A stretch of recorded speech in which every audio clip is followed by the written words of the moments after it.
1 2 3 गो।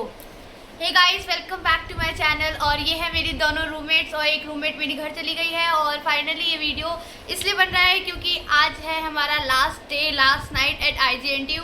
और इसी के साथ मेरा यहाँ ग्रेजुएशन ख़त्म हो रहा है। और कुछ लोगों के सवाल बहुत सारे थे यूट्यूब पे, रैंडमली आते थे और मैं कुछ कुछ आंसर करती थी। बट फाइनली आज मैं अपनी दोनों रूममेट को भी लेके बैठी हूँ, तो मेरे कुछ सवालों का आंसर करेंगे और हम एक फेयरवेल मैसेज के तौर पे अपना एक्सपीरियंस भी शेयर करेंगे। तो ज़्यादा तेज़ बोल दिया हो तो थोड़ा धीरे सुन लीजिएगा, क्योंकि मुझे जल्दी जल्दी बोलने की आदत सी है हल्की सी। तो गाइस, बताइए आपका यूनिवर्सिटी में कैसा एक्सपीरियंस था, मैं कैसी थी, ये रूम कैसा था और कुछ कुछ एक्स्ट्रा। IGNTU में मेरा एक्सपीरियंस देखा जाए तो मेरा 3 साल बहुत पीसफुली निकला है यहाँ पर। बट कुछ प्रॉब्लम्स हैं। हाँ। कुछ प्रॉब्लम्स हैं जो आई, जो बहुत सारी प्रॉब्लम्स हमने फेस करी। कुछ मामलों में ये कंपैरेटिवली अदर यूनिवर्सिटी से उतना अच्छा नहीं है, बट रियलिटी बता रही हूँ मैं, फेकनेस नहीं, जो मैंने एक्सपीरियंस किया। बाकी 3 साल देखा जाए तो मेरे 3 साल यहाँ बहुत पीसफुली निकले हैं। अगर कोई यहाँ पे आकर के अपने ग्रेजुएशन या पोस्ट ग्रेजुएशन के साथ कुछ अदर कॉम्पिटिटिव एग्ज़ाम की तैयारी करना चाहता है तो उसके लिए यूनिवर्सिटी अच्छी है। और लोग मुझे यहाँ पे, मैंने एक्चुअली लोगों से ज़्यादा मतलब रखा नहीं, मैं उन्हीं लोगों से मतलब रखी हूँ जिनसे मुझे रखना था। Very good.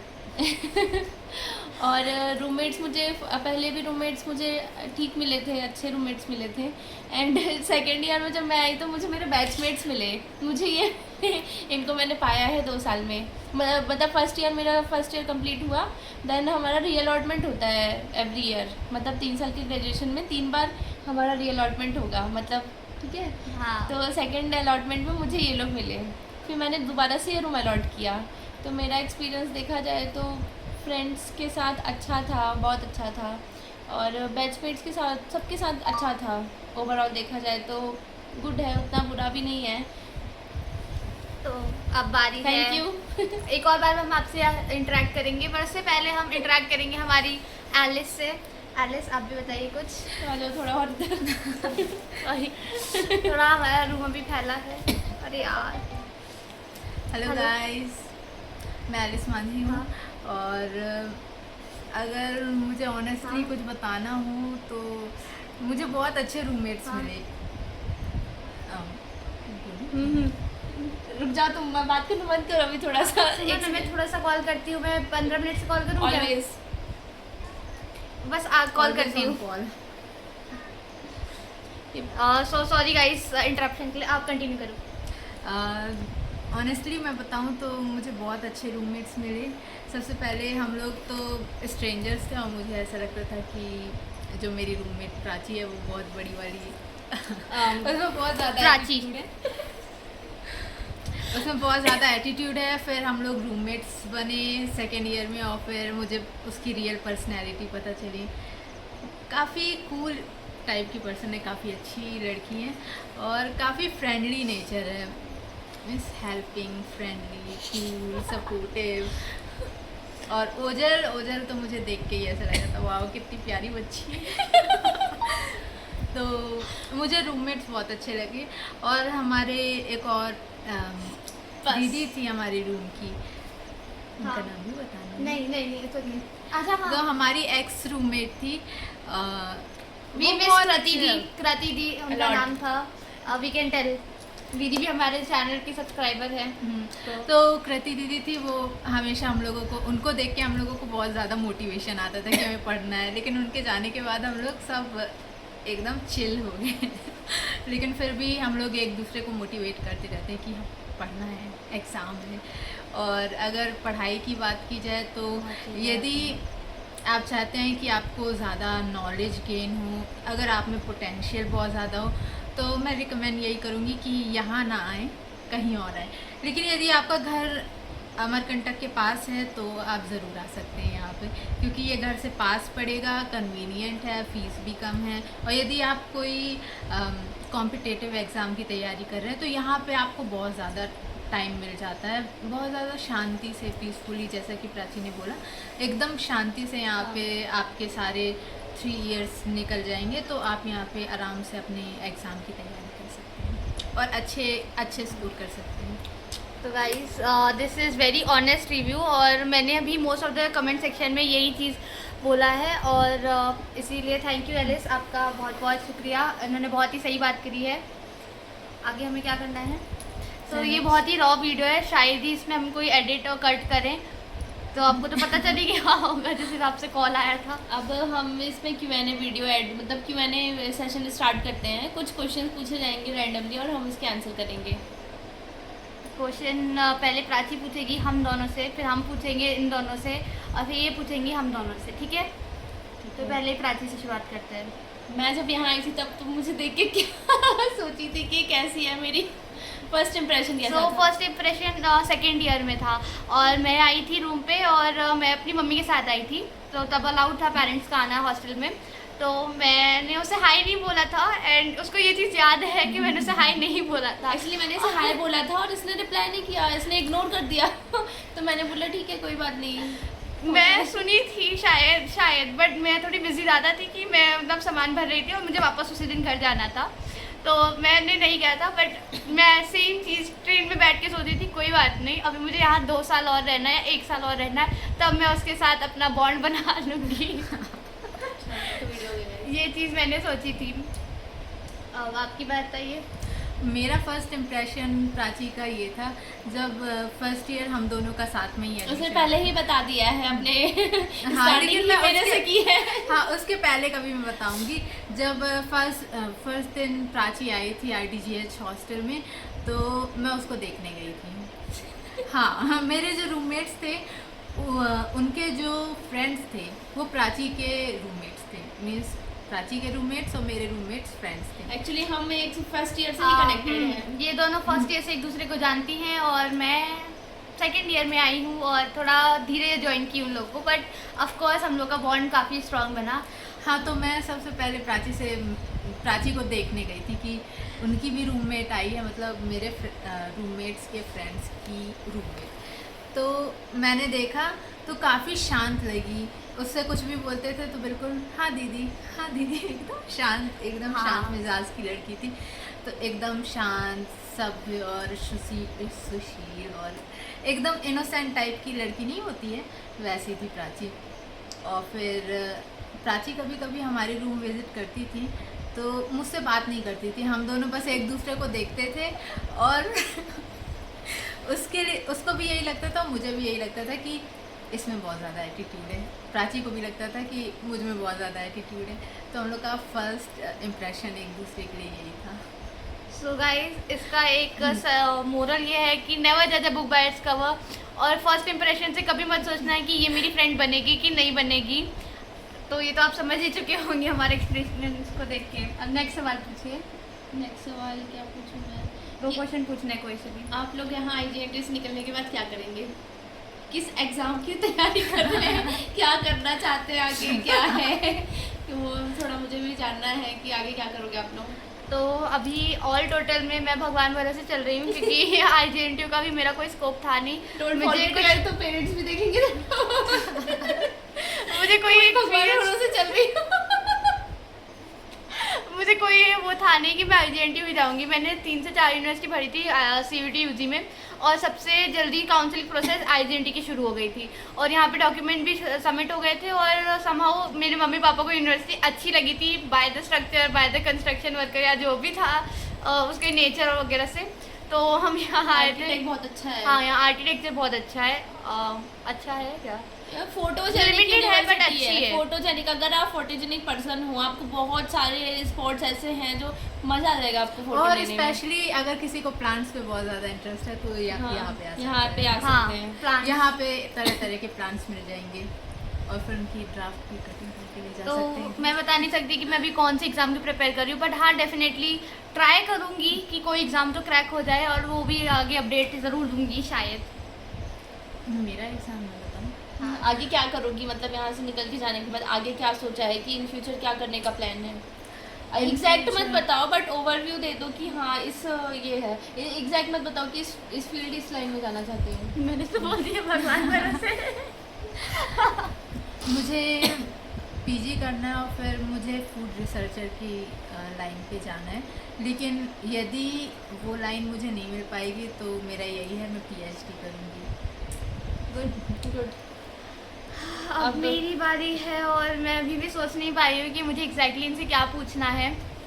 रैंडम था ना एकदम। बहुत ही रैंडम है और अभी मैं सोच रही हूँ कि मैं माइक पास कर देती हूँ, उससे बोलती हूँ कि तुम पूछ लो। लेकिन मेरे पास भी कोई क्वेश्चन नहीं है। मतलब बहुत जल्दी मैंने लोड किया है कि हाँ क्वेश्चन पूछना है, तुरंत माइंड में आया, मैंने पूछ लिया। तो चलो, सबसे मोस्ट ऑफ द टाइम मुझसे लोग पूछते हैं अलग अलग डिपार्टमेंट के क्वेश्चन यूट्यूब सेक्शन में कि दीदी बी फार्मा कैसा है, बी वॉक कैसा है। तो ये बी वॉक की हैं, तो मैं इनसे पूछती हूँ कि बी वॉक डिपार्टमेंट कैसा है IGNTU का। ओवरऑल देखा जाए तो बी वॉक डिपार्टमेंट अच्छा है, कोर्स में उतनी खराबी नहीं है। मतलब पढ़ाई वगैरह भी देखा जाए तो एग्रीकल्चर में उतनी ज़्यादा नहीं होती है। एग्जैक्ट मैं बोल रही हूँ यार। कोई बात नहीं, और- बट मोस्टली हमें रियल रिव्यू देना है बिना किसी फिल्टर के, क्योंकि हम लोग यहाँ पे 3 साल बिता चुके हैं, तो हम उस हिसाब से अपना एक्सपीरियंस बता रहे हैं। IGNTU में vocational bachelor of vocational degree है, वो 4 कोर्सेज प्रोवाइड करती है। Bachelor of vocational education in software development, जिनके पास मैथमेटिक्स है 12th में, और CUT में अच्छे स्कोर्स हैं, और अच्छे नहीं भी हैं, लो कट ऑफ भी चला जाता है कभी कभार इस यूनिवर्सिटी का, तो आप यहाँ पे एडमिशन ले सकते हैं सॉफ्टवेयर पे। एंड सेकंड है agriculture, third one is tourism management, ठीक है। हाँ टूरिज़्म तीन है, 3 कोर्सेज हैं। तो बी वॉक के 3 हैं, इसके आगे आपका एम वॉक होता है, मास्टर्स इन वोकेशनल एजुकेशन। तो B Voc agriculture from IGNTU कुछ स्कोप मुझे नहीं लगता है कि आगे बच्चे यहाँ पर कुछ करते हैं। स्टार रेटिंग भी दे दीजिए अगर देना है तो। स्टार रेटिंग तो 5 में से 1.5 और 2 ही जाएगी। और मैं बता रही हूँ, मैं बी वॉक सॉफ्टवेयर से हूँ, तो अगर आप यहाँ पे सॉफ्टवेयर में अब क्या है, अब जो नया सिलेबस डिज़ाइन हुआ है उसमें आर्टिफिशियल इंटेलिजेंस और मशीन लर्निंग और काफ़ी सारी चीज़ें इंक्लूड करी गई है, इवन मैथमेटिक्स भी ऐड करी गई है। तो इन फ्यूचर आने वाले जो बच्चे हैं, मतलब जो इस बैच में बच्चे हैं, उनकी आगे एलिजिबिलिटी होगी कि वो कुछ आगे कर सकते हैं। मतलब अगर वो MCA करना चाहते हैं तो कर सकते हैं, बट अगर आप सोचो कि बी वॉक करके आप निमसेट दे MCA के लिए, तो उसके लिए आप एलिजिबल नहीं हो। इवन आप बहुत सारी चीज़ों के लिए वोकेशनल एजुकेशन वोकेशनल डिग्री के बाद एलिजिबल नहीं हो, एलिजिबिलिटी क्राइटेरिया आपका ख़त्म हो जाता है। इसलिए मैं ये सजेस्ट करती हूँ कि आप या तो आप BA करो, BSc करो, BCom करो, ये सारी डिग्रीज़ करो एक्सेप्ट बी वॉक के, है ना। बी वॉक आप करते हो ठीक है कि स्किल्ड कोर्स है, आप कर रहे हो ठीक है, बट मैं यही सजेस्ट करूँगी कि नहीं करना चाहिए, मतलब अभी नहीं करो आप, मेरा एक्सपीरियंस के तौर पे। बाकी ठीक है, आपका जो मन। Thank you. तो अब हम एलिस की ओर जाएंगे। एलिस होम साइंस डिपार्टमेंट से है और उसका फर्स्ट बैच है IGNTU में होम साइंस डिपार्टमेंट से। तो आप बताइए आपका होम साइंस डिपार्टमेंट कैसा है, एंड रिव्यू में स्टार रेटिंग भी दे सकते हैं। वो हाँ एक सेकेंड, वो सॉफ्टवेयर की स्टार रेटिंग मैं देना चाहूँगी 3.54 सॉफ्टवेयर की, B Voc software development course जो है। प्रमोशनल तो नहीं है ये, प्रमोशनल तो नहीं है, बट इट्स स्टिल, लेकिन यही है कि आप अगर आगे करना चाहते हो निमसेट वगैरह की तैयारी, गेट वगैरह की तैयारी, तो आप एलिजिबल नहीं हो। आने वाले जो कोर्स मतलब बैच है, वो न्यू एजुकेशन पॉलिसी और जो न्यू डिज़ाइन हुआ है सिलेबस, उसके अकॉर्डिंग एलिजिबल हो सकते हैं, बट हमारा बैच तो नहीं है। Thank you. आगे बढ़ते हैं। तो मेरा एक्सपीरियंस BSc होम साइंस में बता देती हूँ पहले डिपार्टमेंट के बारे में। तो IGNTU में BSc होम साइंस है, फिर MSc नहीं है, और होपफुली यदि हमारे बैच में से कोई आएगा यहाँ पे तो MSc भी स्टार्ट हो जाएगा, MSc होम साइंस, और PhD इन होम साइंस है। तो ओवरऑल यदि किसी को होम साइंस पे ही डिग्री लेनी है या फिर होम साइंस के बेसिस पे ही अगर उसको PhD करनी है, तो ये जगह बहुत अच्छी है। यहाँ पे आके वो बहुत सारी नॉलेज गेन कर सकता है। लेकिन यदि किसी को for example food science and nutrition पे करना है या फिर टेक्सटाइल पे करना है, तो मैं यही बोलूँगी कि यहाँ मत आइएगा, कोई डेडिकेटेड कोर्स ही कीजिएगा, जैसे कि BSc in food science and nutrition और यदि एमएससी भी करना है तो यदि होम साइंस पे करना है तो वो यहाँ पे आ सकते हैं, लेकिन डेडिकेटेड यदि home science and food science करना है तो यहाँ पर नहीं आइएगा। और टीचर्स बहुत अच्छे हैं, और अगर मुझे रेटिंग देनी हो तो वही 3.5 to 4। दूसरा क्वेश्चन ये है फीस स्ट्रक्चर से related, how do you find fees structure of IGNTU right now here. तो और हमारा मंथली कितना एक्सपेंस पड़ जाता है यहाँ रहते रहते। मेरा फीस स्ट्रक्चर वीवॉक का, एक्चुअली वीवॉक सॉफ्टवेयर कोर्स पे देखें तो मेरा फीस स्ट्रक्चर फर्स्ट सेमेस्टर में 5000 लगा था एडमिशन फ़ीस को इंक्लूड करके, एंड देन सारे सेमेस्टर में 4300 फीस स्ट्रक्चर है इसका एवरी सेमेस्टर। एक्चुअली हम लोग बैच 2023 से 26 है, तो थोड़ा सा डिफरेंट हो सकता है फीस स्ट्रक्चर आने वाले समय में, तो उस हिसाब से आप लोग मतलब अपने हिसाब से आगे पीछे कर सकते हैं, बट हम अपना बता रहे हैं एग्जैक्ट। वीवॉक सॉफ्टवेयर में देखा जाए तो 4300 ईच सेमेस्टर लगता है आपका फ़ीस, ओके। और अगर फर्स्ट बैच है आपका एडमिशन फ़ीस तो उसको इंक्लूड करके मेरा तो 5000 लगा था। अब आपका न्यू कोर्स है तो मेरा BA इंग्लिश है, और BA इंग्लिश में लगभग लाइक कि फर्स्ट सेमेस्टर में शायद 1700 के आसपास या ऐसे 2000 लगा था, और फिर एवरी सेमेस्टर 1000 to 1000 फीस लगी है। फिर एक एग्जामिनेशन फ़ीस रहती है, और एक और कोई फ़ीस लगती है क्या? हाँ, शायद कोई एक और फीस लगती है, एग्जैक्टली याद नहीं आ रहा, बट हाँ फिर बाकी एक मेस फीस रहती है हमारी, और डेली एक्सपेंसेस हम लोग निकाल लें तो कुछ हमारा 3000 तक चला जाता है मंथली में, अगर हम यहाँ रह रहे हैं तो। और मैक्स टू मैक्स अगर आप देखे जाए सेल्फ एक्सपेंस भी कर रहे हैं। मेस अगर आप ले रहे हैं तो अगर आप हॉस्टल में तो मेस लेना, आप कैसे खाओगे खाना मेस में, जब हॉस्टल में इंडक्शन अलाउड नहीं है, कोई भी गैस वैस आप रख नहीं सकते, तो मेस में ही खाना पड़ेगा। और यहाँ खाने को लेकर के बहुत प्रॉब्लम है, मैं आपको सीरियसली बताऊँ तो प्लीज़ थोड़ा मन का आउटबर्स्ट हो गया है यहाँ पे। हाँ, खाने को लेकर के बहुत प्रॉब्लम है, बहुत ज़्यादा वाली। तो चलिए अब आप बताइए आपका कितना एक्सपेंस जा रहा है।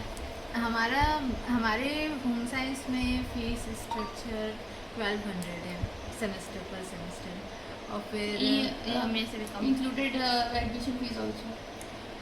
एडमिशन फीस मतलब वही लगभग कि BA वालों का 2000 के अंदर ही रखा जाता है। हाँ 2000 समथिंग कुछ था, मुझे नहीं लगता 2000 फर्स्ट टाइम में फर्स्ट सेमेस्टर में 1700 लगा था, मुझे ये याद है कि कुछ तो लगा था। एडमिशन फ़ीस मुझे उतना याद नहीं है, बट सेमेस्टर वाइज देखा जाए तो 1200 लगता है, और जो जनरल वाले उनका 1300 लगता है। हाँ, तो हम होम साइंस है ना। हाँ, और फिर एग्ज़ामिनेशन फ़ीस 200 to 300 500 कुछ ऐसा लगता है, और हॉस्टल फीस कितना लगता है?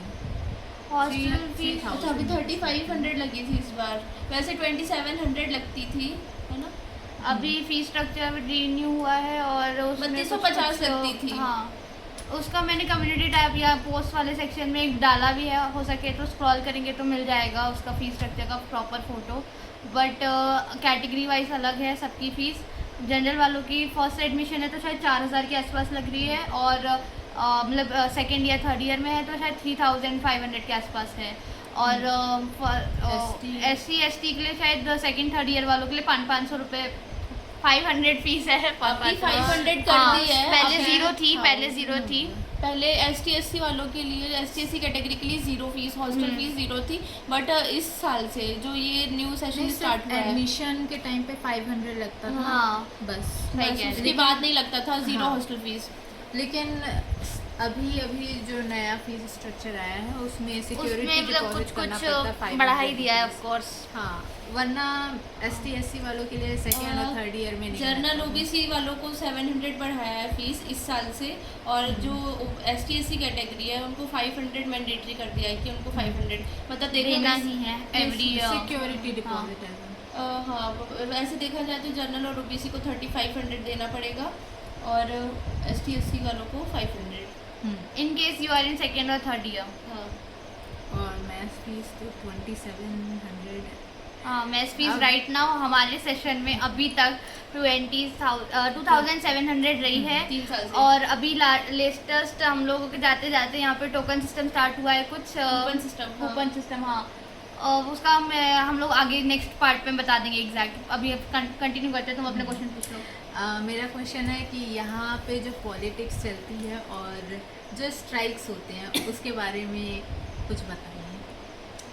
सो फर्स्ट डे मेरा पहला दिन था कॉलेज का, और मुझे लगता है शायद पहला दिन था। पहला दिन मैं नॉर्मली खाना खाया था, ठीक है, और मैं सो गई थी। नेक्स्ट डे सेकंड डे यहाँ पे मेरी आज तक की पहली स्ट्राइक थी, और वो भी बहुत बढ़िया स्ट्राइक हुई थी। डायरेक्ट वीसी के घर तक गए थे, पूरी लड़कियों को लेके गए थे रात के 9 बजे बढ़िया मेस का खाने के चक्कर में। That was only one in 3 सालों में इतनी बढ़िया नंबर 1 स्ट्राइक, मतलब होता है ना थोड़ी पावर वाली, वो बस एक ही बार हुई थी। मुझे नहीं लगता उसके बाद कुछ इतने लेवल पे जाके कर पाया कोई। और स्ट्राइक की ज़रूरत ज़रूर है, बट कर नहीं पाते हैं क्योंकि मोस्ट ऑफ द लोग होते हैं इस तरीके की कि हमें नहीं आना है या फिर कुछ नहीं होने वाला है सबसे। हाँ, हमें इन सब में इन्वॉल्व नहीं और होना है, अगर हम पेपर इन्वॉल्व न्यूज़ हो में भी नहीं तो आना हैं तो है। यहाँ पे थोड़ा इट्स मोर लाइक कि हमें बाद में प्रॉब्लम हो Controversial सकती हो है। जाता है, हाँ, हाँ। कॉन्ट्रोवर्शियल हो सकता है, और कॉन्ट्रोवर्शियल हो सकता है, इसीलिए हम इसमें आगे भी नहीं बोल रहे हैं। क्या था क्वेश्चन? Politics related. पॉलिटिक्स और जो यहाँ पे Strikes स्ट्राइक्स वगैरह होते ऐसे हैं कुछ उससे है। रिलेटेड कुछ। क्लियरली मैं ज़ीरो फिल्टर के साथ बताऊं तो यहाँ अगर आप स्ट्राइक कर रहे हो, डिपार्टमेंट वाइज आपको प्रेशर बनाया जाएगा हाँ, कि आप क्यों स्ट्राइक में गए, स्ट्राइक में होने की, इन्वॉल्व होने की ज़रूरत क्या है। और इसके बावजूद अगर आप स्ट्राइक ज्वाइन करते हो, कुछ बच्चे हैं वो जो उनके कुछ डिपार्टमेंट सपोर्ट करता है एक्चुअली स्ट्राइक्स को, हाँ, हाँ, पॉलिटिक्स और में कुछ ऐड नहीं होने को, करता। कुछ नहीं करते हैं, ठीक है। डिपार्टमेंट भी अलग अलग होते हैं, अलग अलग डिपार्टमेंट के प्रोफेसर्स सपोर्ट करते हैं, तो ऐसा है कि आपकी चॉइस है, आप जा सकते हो, बट आपको बाद में कोई प्रॉब्लम नहीं होनी चाहिए कि प्रेशर बनाया जाता है बाद में। समय के साथ तो आप यहाँ पे इवॉल्व करेंगे और कुछ नए नए एक्सपीरियंस पाएंगे और कुछ नई चीज़ें सीखेंगे। घबराने की ज़रूरत नहीं है इस सब से कि बहुत पॉलिटिक्स होती है, नॉर्मल चिल। अगर आप ध्यान नहीं, जीरो पॉलिटिक्स है यहाँ पर देखा जाए तो उतनी ज़्यादा भी पॉलिटिक्स नहीं होती, क्योंकि बहुत बड़ी बड़ी यूनिवर्सिटी में बहुत बड़े बड़े लेवल की चीज़ें होती हैं। उस यूनिवर्सिटी में तो चीज़ें हो भी जाती हैं, हमें पता भी नहीं चलता, बाद में हमें पता चलता है महीनों बाद के, और ये भी हुआ था। तो इट्स लाइक वेरी चिल अगर आप चिल हैं तो। Next question please. Next question कि हमारी कॉलेज लाइफ में मीन्स जो हमारे 3 इयर्स होते हैं उसमें कुछ 5 पॉइंट्स जो हमें करना चाहिए और 5 पॉइंट्स जो हमें नहीं करना चाहिए। मीन्स फॉर एग्ज़ाम्पल कि Do and जैसे don't हाँ, जैसे यहाँ पे फेस्ट वगैरह होते हैं तो हमें उन्हें ज्वाइन करना चाहिए, पार्टिसिपेट करना चाहिए कि नहीं। Very nice question. कॉम्पिटिशन्स होते हैं उनमें हमें पार्टिसिपेट करना चाहिए और नहीं करना चाहिए, क्यों? ये सो बेसिकली ये क्वेश्चन बहुत ही अच्छा क्वेश्चन किया गया है, और इससे आपको बहुत ही ओवरव्यू पता चलेगा IGNTU के बारे में। फ्रॉम माय पर्सपेक्टिव 5 पॉइंट पूछे हैं तो एटलीस्ट आई विल ट्राई कि 3 पॉइंट तो बता सकूं। तो पहला पॉइंट है कि जो आपको करना चाहिए वो है कि do not trust everybody and do not think कि सब आपके बारे में अच्छा सोच रहे हैं।